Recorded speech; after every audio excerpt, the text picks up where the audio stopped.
தெய்வங்கள் சில நேரம் தவறாக நினைக்கின்றது.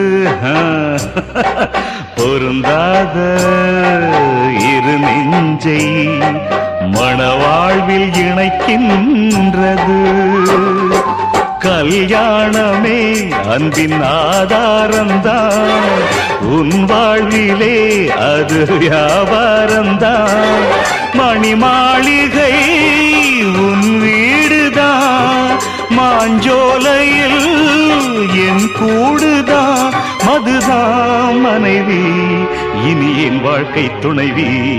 நான் குடிப்பேன், கேட்கறதுக்கு பொண்டாட்டியா இருக்கா? குடிச்சுக்கிட்டே இருப்பேன், என்ன கேட்கறதுக்கு யாரு இருக்கா? ஒரு ஜீவன் தான், உன் பாடல் தான்.